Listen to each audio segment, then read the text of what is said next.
الله الرحمن الرحيم الحمد لله رب العالمين والصلاة والسلام على سيد الأنبياء والمرسلين وعلى آله وصحبه أجمعين أما بعد أعوذ بالله من الشيطان الرجيم بسم الله الرحمن الرحيم إنه من يتقي ويصبر فإن الله لا يضيع أجر المحسنين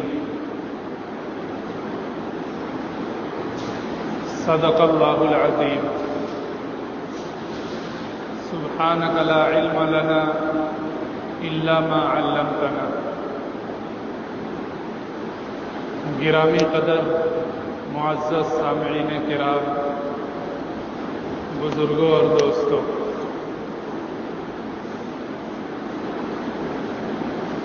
ماہ محرم الحرام کے تعلق سے گزشتہ 2 جمعوں میں کچھ ضروری باتیں آپ حضرات کے سامنے اور کچھ اصلاحی باتیں آپ حضرات کے سامنے پیش کی گئی ہیں۔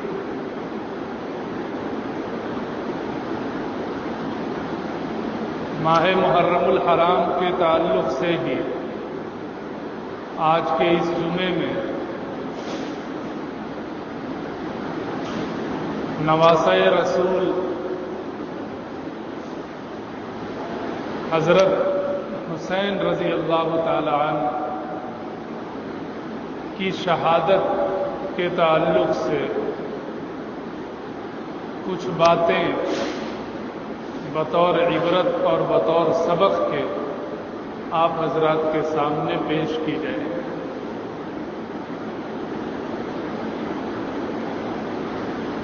یہاں یہ یاد رہے کہ ماہ محرم الحرام کی جو فضیلت گزشتہ دنوں میں اور گزشتہ جمعوں میں بیان کی گئی، شہادت حسین رضی اللہ تعالی عنہ سے اس کا کوئی تعلق نہیں ہے۔ یعنی حضرت حسین ابن علی رضی اللہ تعالی عنہ کی شہادت یقیناً ایک دل خراش واقعہ ہے، اور یقیناً آپ کی مظلومانہ شہادت رہتی دنیا تک کے مسلمانوں کے لیے غم اور رنج کا سبب ہے۔ لیکن یہ یاد رکھنا چاہیے کہ حضرت حسین ابن علی رضی اللہ تعالیٰ عنہ کی شہادت کی وجہ سے محرم الحرام کی کوئی فضیلت نہیں ہے۔ ماہ محرم الحرام اسلام کی آمد سے پہلے ہی یہ مہینے سب رائج تھے۔ زمانے جاہلیت میں بھی محرم کا مہینہ تھا، اور جب اسلام میں ہجری کیلنڈر کی بنیاد رکھی گئی تو ہجری کیلنڈر کے سال کا آغاز ماہ محرم الحرام سے کیا گیا، اور سرکار دو عالم صلی اللہ علیہ وسلم نے ماہ محرم الحرام کے جو فضائل بیان فرمائے ہیں، جو کتابوں میں موجود ہیں، اور جس کی کچھ جھلک اس سے پہلے کے جمعے میں آپ کو دکھائی گئی تھی، وہ سب حضرت حسین ابن علی رضی اللہ تعالیٰ عنہ کی شہادت سے پہلے کی باتیں۔ ایک غلط فہمی یہ رائج ہے کہ ہم مسلمان یہ سمجھتے ہیں کہ ماہ محرم الحرام کی فضیلت اور ماہ محرم الحرام میں یوم عاشوراء کا روزہ یہ حضرت حسین ابن علی رضی اللہ تعالیٰ عنہ کی شہادت کی وجہ سے ہے۔ یاد رکھنا چاہیے کہ یہ ایسی بات نہیں ہے۔ حضرت حسین ابن علی رضی اللہ تعالیٰ عنہ کی شہادت کا واقعہ سن 61 ہجری میں پیش آیا، یعنی آپ صلی اللہ علیہ وسلم کی وفات کے تقریباً 50 سال کے بعد یہ واقعہ پیش آیا۔ اب ظاہر ہے کہ اگر حضرت حسین ابن علی رضی اللہ تعالیٰ عنہ کی شہادت کی وجہ سے محرم الحرام کے یوم عاشورہ کے روزے رکھے جاتے ہیں، تو حضرت حسین ابن علی رضی اللہ تعالیٰ عنہ کی شہادت سے پہلے جو 61 سالہ دور ہے اس میں لوگ روزے رکھتے تھے یا نہیں؟ ظاہر ہے جو لوگ حضرت حسین رضی اللہ تعالیٰ عنہ کی شہادت کی بنیاد پر یوم عاشورہ کے روزے کی مشروعیت کا خیال رکھتے ہیں، وہ یہ کہیں گے کہ ان کی شہادت سے پہلے یہ روزے نہیں رکھے جاتے۔ حالانکہ گزشتہ جمعے میں یہ تفصیل بیان کی گئی کہ آپ صلی اللہ علیہ وسلم جب ہجرت کر کے مدینہ تشریف لائے تو آپ صلی اللہ علیہ وسلم نے یہودیوں کو یوم عاشورہ کا روزہ رکھتے ہوئے جب دیکھا تو فرمایا تھا کہ ہم حضرت موسیٰ علیہ السلام کو یہودیوں سے زیادہ ماننے والے ہیں، لہذا ہم بھی اس دن کا روزہ رکھیں گے۔ آپ نے یہ بھی ارشاد فرمایا تھا کہ اگر اگلے سال میری زندگی سلامت رہی تو میں 9 تاریخ کا روزہ بھی رکھوں گا تاکہ یہودیوں سے مشابہت باقی نہ رہے۔ آپ نے یہ بھی ارشاد فرمایا تھا کہ یوم عاشورہ کا جو شخص روزہ رکھتا ہے مجھے اللہ سے امید ہے کہ گزشتہ سال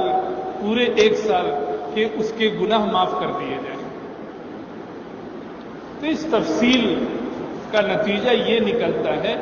کہ حضرت حسین ابن علی رضی اللہ تعالیٰ عنہ کی شہادت یقیناً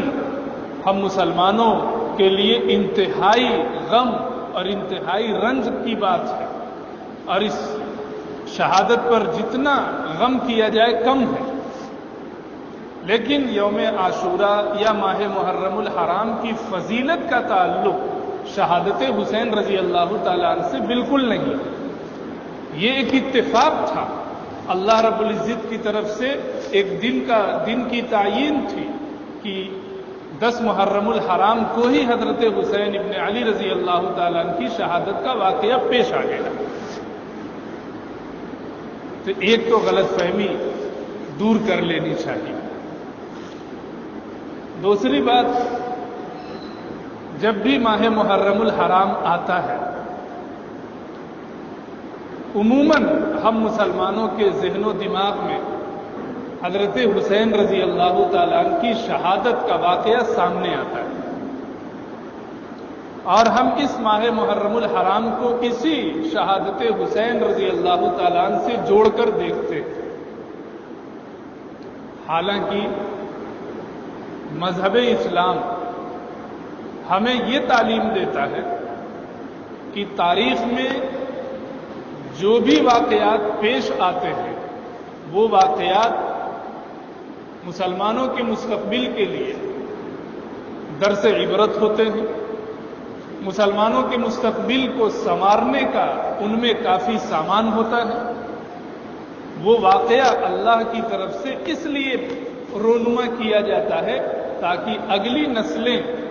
ان واقعات کو دیکھ کر سبق حاصل کریں اور مستقبل میں اپنی بہتر اور اخروی فائدے کو سامنے رکھ کر زندگی بسر کر سکیں۔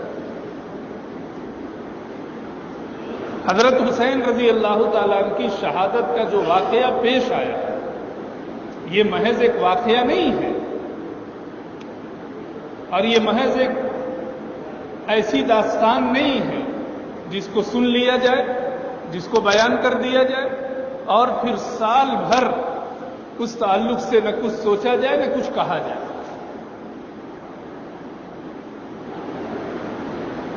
شہادت حسین رضی اللہ تعالیٰ عنہ کا واقعہ کوئی سالانہ رسم نہیں ہے کہ جب بھی ماہ محرم الحرام آئے گا، 10 تاریخ آئے گی تو ہم حضرت کو یاد فرمائیں گے، اور جب یہ مہینہ گزر جائے گا، جب یہ دن گزر جائے گا تو نہ ہی حضرت حسین رضی اللہ تعالیٰ عنہ کی یاد آئی اور نہ ہی ان کے واقعے سے جو ہمیں سبق حاصل کرنا چاہیے وہ ہم حاصل بھی نہ کریں۔ جو قومیں ایسے واقعات سے سبق حاصل نہیں کرتی ہیں ان کا مستقبل کبھی بہتر نہیں ہو سکتا ہے اور وہ تاریخ کے صفحات میں گم ہو کر رہ جاتی ہے۔ اس لیے حضرت حسین ابن علی رضی اللہ تعالیٰ عنہ کی شہادت کے واقعے کو جہاں ہم یاد کرتے ہیں، ہمیں ہماری ذمہ داری بنتی ہے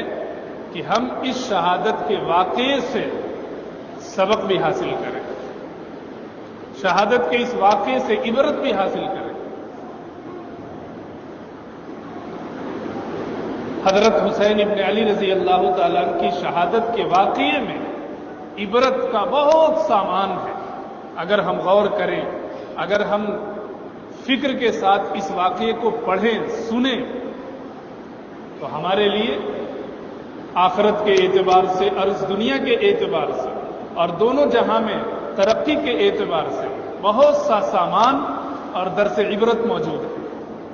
لیکن مسئلہ یہ ہے کہ ہم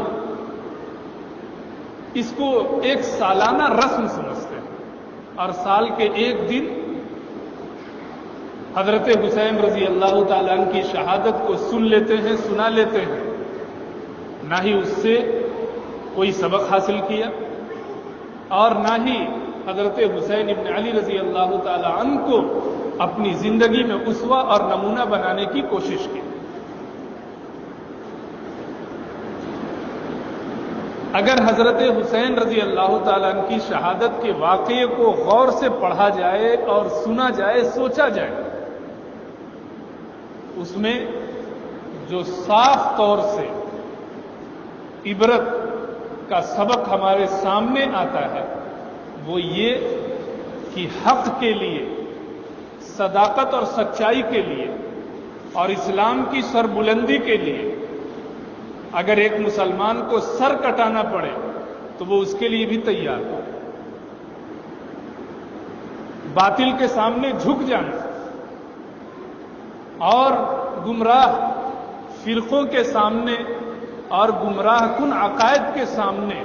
خود کو سرنگوں کر دینا، یہ اسلام کی شان نہیں ہے۔ سرکار دو عالم صلی اللہ علیہ وسلم کی پوری زندگی اس سے بھری پڑی۔ آپ نے مکے میں کفریہ نظام کے آگے سینہ سپر، کفریہ نظام کے آگے سرنگو نہیں ہوئے۔ مکے کے لوگ آئے تھے کہ آپ اپنی اس دعوت سے باز آ جائیں، آپ مال و دولت کہیں وہ دیں گے، آپ مکے کی جس حسین و جمیل لڑکی سے شادی کی بات کہیں ہم اس کے لیے بھی تیار ہیں، بس آپ دعوت کا کام چھوڑ دیں، آپ بتوں کو برا بھلا کہنا چھوڑ دیں۔ آپ صلی اللہ علیہ وسلم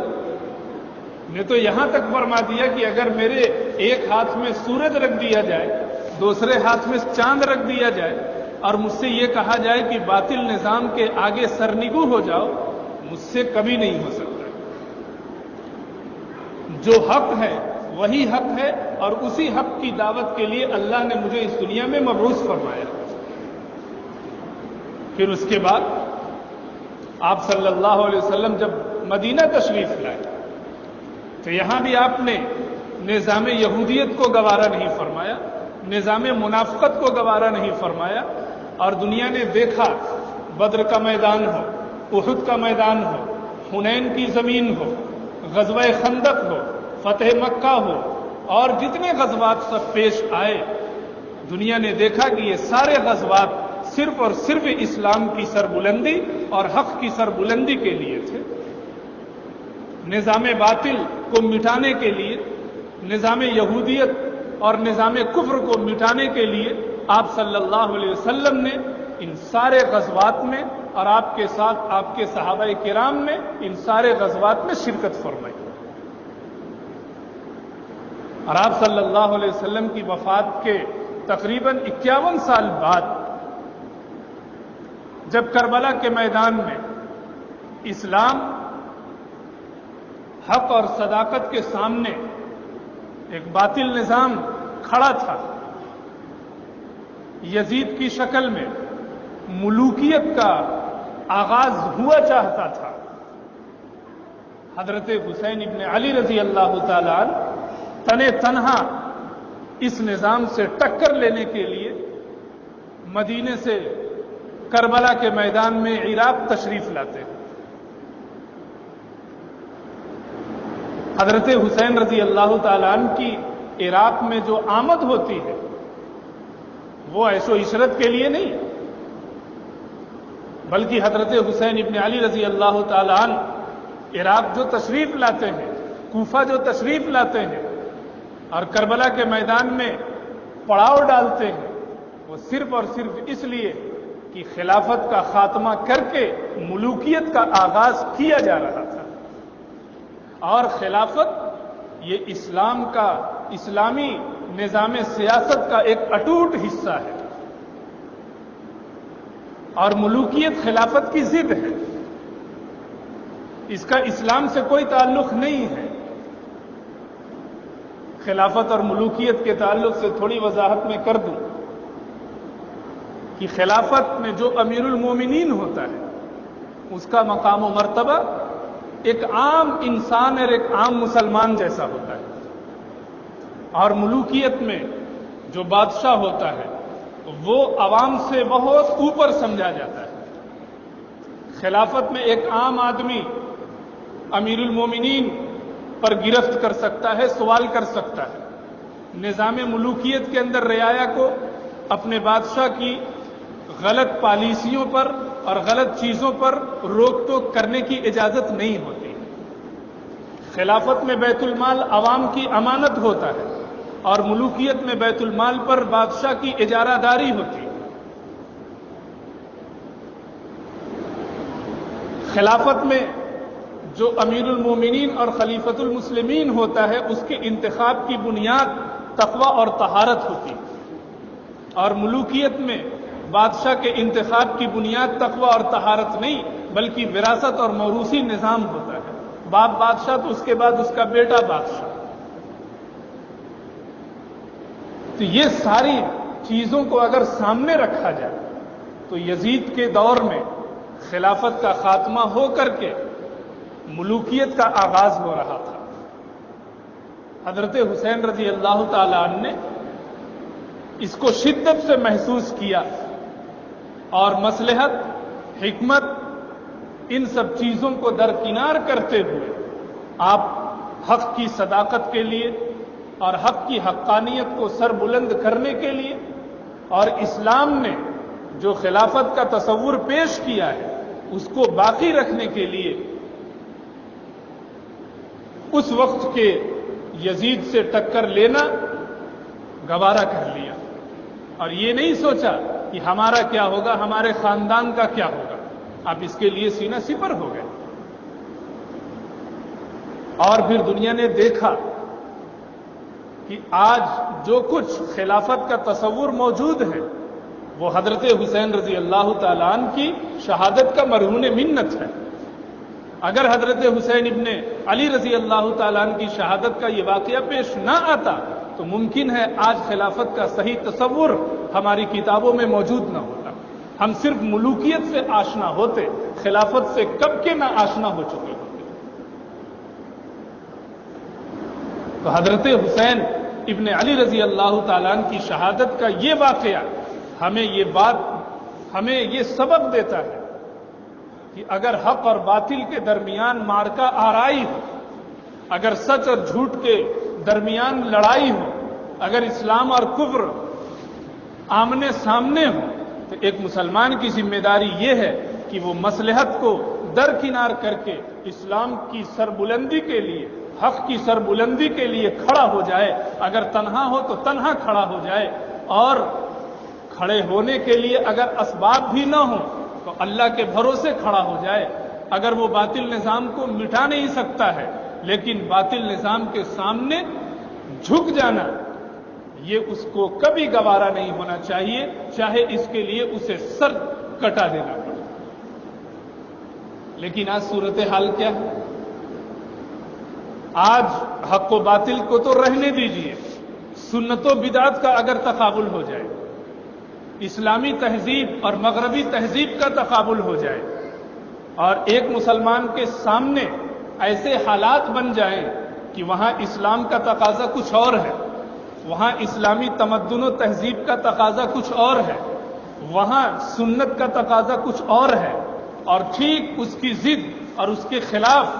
بدعت کے تقاضے کچھ اور ہیں، مغربی تہذیب و تمدن کے تقاضے کچھ اور ہیں، کفر کے تقاضے کچھ اور ہیں۔ ایسے متضاد تقاضوں کے درمیان ایک عام مسلمان آج کے دور میں اسلامی تقاضوں کو پس پشت ڈال کر سماج کے تقاضوں کو پورا کرنے کے لیے تیار ہو جاتا ہے۔ شادی بیاہ کا مسئلہ لے لیجیے، سنت کے تقاضے کچھ اور ہیں، سماج کے تقاضے کچھ اور ہیں۔ اگر حضرت حسین رضی اللہ تعالیٰ عنہ کی شہادت کے اس سبق کو ہم سامنے رکھیں تو یہ سبق ہمیں بتاتا ہے کہ سنت کے تقاضے اور سماج کے تقاضوں میں ٹکراؤ کے وقت ایک مسلمان کی ذمہ داری یہ ہے کہ وہ سنت کے تقاضوں کے لیے اٹھ کھڑا ہو، چاہے پورا سماج اس کا بائیکاٹ کرنے کے لیے تیار ہو تب بھی گوارا کر لے۔ لیکن ہمارا طرز عمل کیا ہے؟ ارے شادی روز روز تھوڑی ہوتی ہے، آخری بچے کی شادی ہے، پہلے بچے کی شادی ہے، ارے پہلی بچی کی شادی ہے، اس لیے شریعت اور سنت کے تقاضوں کو کنارے کر دیا جائے، کوئی حرج کی بات نہیں ہے، لیکن سماج کے تقاضوں کو آگے رکھا جائے، یہی ہمارا مطمح نظر ہے۔ کیا ایک مسلمان حضرت حسین رضی اللہ تعالیٰ عنہ کی شہادت کے اس واقعے سے یہی سبق حاصل کرتا ہے؟ کیا اسے یہی سبق حاصل کرنا چاہیے؟ حضرت حسین رضی اللہ تعالیٰ عنہ کی شہادت کا یہ واقعہ ہم سب کے لیے درس عبرت ہے، بالخصوص ان حالات میں جن حالات میں شریعت اور سنت کے تقاضے کچھ اور ہوں اور سماج کے تقاضے کچھ اور ہوں۔ وراثت کا مسئلہ ہے، باپ کا انتقال ہوا، ماں کا انتقال ہوا، تجہیز و تکفین کر کے چھٹی، وراثت کی تقسیم کے لیے فی الفور کوئی اٹھ کھڑا نہیں ہوتا ہے۔ لوگ کہتے ہیں دنیا کیا کہے گی، ابھی تو ابا کو دفن کر کے آئے ہیں اور ابھی ابا کی وراثت کو تقسیم کر لیں، سماج کیا کہے گا؟ حالانکہ ایک مسلمان کی ذمہ داری یہ ہے کہ وہ یہ سوچے کہ اسلام کیا کہتا ہے، سرکار دو عالم صلی اللہ علیہ وسلم کا ارشاد اس موقع پر کیا ہے۔ بیٹیوں کو وراثت دی جائے یا نہ دی جائے، بہنوں کو وراثت دی جائے یا نہ دی جائے، سماج میں جو بہت ساری غلط چیزیں رائج ہو گئی ان میں ایک چیز یہ بھی کہ بہنوں کو وراثت سے محروم کر دینا، بچیوں کو وراثت سے محروم کر دینا ایک عام چیز بن گئی۔ اب ایک مسلمان مورث کے انتقال کے بعد، والد یا والدہ کے انتقال کے بعد، اس کے دل و دماغ میں فوراً یہ آنا چاہیے کہ انتقال کے بعد شریعت اور سنت کے تقاضے کیا ہیں، سماج کے تقاضوں سے ہمیں کیا لینا دینا، ہمیں تو شریعت کے تقاضوں کو پورا کرنے کے لیے پیدا کیا گیا ہے۔ نماز کا مسئلہ لے لیجیے، حضرت حسین رضی اللہ تعالیٰ عنہ کی شہادت کا جو واقعہ ہے اس میں ایک دوسرا پیغام نماز کے تعلق سے بھی ہمارے لیے۔ حضرت حسین رضی اللہ تعالیٰ عنہ اپنے پورے اہل خانہ کے ساتھ کربلا کے میدان میں فروکش تھے، پینے کے لیے پانی نہیں تھا، لڑنے کے لیے اسباب نہیں تھے، اور رات گزارنے کے لیے صحیح سے بستروں کا انتظام بھی نہیں تھا، اور کوفہ کے جن لوگوں نے آپ کو بلایا تھا انہوں نے دھوکہ بھی دیا، پیچھے ہٹنے کا کوئی سوال بھی نہیں تھا، اس لیے کہ حق کی سربلندی کا مسئلہ تھا۔ ایسے دیگر گو اور دل خراش حالات میں بھی حضرت حسین رضی اللہ تعالی عنہ اور ان کے پورے اہل خانہ کی ایک نماز بھی قضا نہیں، ایک نماز بھی قضا نہیں۔ عین شہادت کا واقعہ اور اس دن بھی حضرت حسین رضی اللہ تعالی عنہ کی ایک نماز بھی قضا نہیں ہوئی۔ آج شہادت حسین کا واقعہ سننے والوں، ان واقعات کو پڑھنے والے ایسے کتنے مسلمان ہیں کہ روزانہ 5 نمازوں میں سے کوئی نہ کوئی ایک نماز قضا ہی ہو جاتی ہے، اور ایسے تو نہ جانے کتنے نوجوانان اسلام ہیں جو صرف ہفتے کو جمعے کو نماز کی حاضری دیتے ہیں اور باقی پورے ہفتہ نمازیں ان کی قضا ہو جاتی ہیں اور پوری زندگی گزر جاتی ہے، ان نمازوں کی قضا کی نوبت بھی نہیں آتی۔ کیوں؟ کیونکہ دنیا طلبی، معاش کی بیجا فکر اور سماج کے دباؤ کے آگے شریعت اور سنت کے جو تقاضے ہیں وہ بالکل دب سے گئے۔ اذان ہو رہی ہے، ہماری دکان کھلی ہوئی ہے، اب دکان پر گراہک ہے، اس کا تقاضا یہ ہے کہ کچھ پیسے کما لیے جائیں، لیکن اذان جب ہمارے کانوں میں آ رہی ہے تو اس کا تقاضا یہ ہے کہ ہم دکان پر کسی دوسرے کو بیٹھا کر جو بعد میں دوسری مسجد میں نماز پڑھے، یا دکان کو بند کر کے اللہ کے گھر میں حاضر ہو کر اللہ کے آگے سجدہ ریز ہو جائے۔ ان دونوں تقاضوں میں ہم معاش کے تقاضے کو، سماج کے تقاضے کو پیش نظر رکھتے ہیں اور دل میں یہ خیال آتا ہے کہ نماز تو کسی اور وقت بھی پڑھ لیں۔ حضرت حسین رضی اللہ تعالیٰ عنہ کی شہادت کا واقعہ نماز کے تعلق سے بھی ہمارے لیے درس عبرت ہے۔ آج ہم نے نماز کا جنازہ نکال کر رکھ دیا، نماز کی کوئی اہمیت مسلمانوں کے دلوں میں اب نہیں رہ گئی، اور اگر گفتگو خواتین کی جائے، گفتگو بچیوں کی جائے تو معاملہ اور بدتر ہو جاتا ہے۔ شوہر نمازی ہے، بیوی کو کبھی نماز پڑھنے کے لیے نہیں کہتا ہے، باپ نمازی ہے، بیٹی کو کبھی نماز پڑھنے کے لیے نہیں کہتا ہے، بھائی نمازی ہے، بہن کو کبھی نماز پڑھنے کے لیے نہیں کہتا ہے۔ کیا حضرت حسین رضی اللہ تعالیٰ عنہ نے کربلا کے میدان میں شہادت کے دن بھی اپنے گھر والوں کو، اپنی بچیوں کو، اپنے بچوں کو نماز چھوڑ دینے کا حکم دیا تھا؟ آپ نے خود نماز پڑھی اور اپنے پورے اہل خانہ کو بھی نماز پڑھنے کا حکم فرمایا، کیونکہ آپ جس شخصیت کے نواسے تھے، نماز اس شخصیت کی آنکھوں کی ٹھنڈک ہے۔ آپ جس پیغمبر کے نواسے تھے، اس پیغمبر نے یہ کہا تھا کہ اگر نماز کو قائم کیا جائے تو گویا دین کو قائم کیا جا رہا ہے، اور اگر نماز کو چھوڑ دیا گیا تو گویا دین کو منہدم کر دیا گیا۔ آپ اس رسول کے نواسے تھے جس رسول نے یہ کہا تھا کہ اسلام اور کفر کے درمیان اگر کوئی حد فاصل ہے تو وہ ہے نماز۔ نماز پڑھنے والا اسلام میں داخل ہے، اور نماز کو چھوڑ دینے والا یا تو کفر میں چلا جاتا ہے یا کفر کے دروازے پہ کھڑا ہوتا ہے، نہ جانے کس وقت کفر میں داخل ہو جائے۔ ایسے نہ جانے کتنے عبرت کے واقعات ہیں کہ حضرت حسین رضی اللہ تعالیٰ عنہ کی شہادت کے واقعے کو اگر ہم اپنی زندگی میں اتاریں اور شہادت حسین رضی اللہ تعالیٰ عنہ کے آئینے میں اپنی زندگی کو دیکھیں تو نہ جانے کتنے داغ دھبے ہماری زندگی کے اس آئینے میں دکھائی دیں گے۔ آج یہ عزم کریں کہ شہادت حسین کے آئینے میں ہم اپنی زندگی کو دیکھیں گے، اگر کوئی داغ دھبا دکھائی دے گا تو فوراً اس کا ازالہ کریں گے، اس کو زائل کرنے کی کوشش کریں گے۔ حضرت حسین ابن علی رضی اللہ تعالیٰ عنہ کی شہادت کا واقعہ ہمیں یہی پیغام دیتا ہے اور ہمیں یہی سبق دیتا ہے۔ اگر ہم نے شہادت حسین رضی اللہ تعالیٰ عنہ کے واقعے کو عبرت کا واقعہ نہیں بنایا، اپنی زندگیوں میں تبدیلی کا سبب نہیں بنایا، تو پھر ہم حضرت حسین رضی اللہ تعالیٰ عنہ سے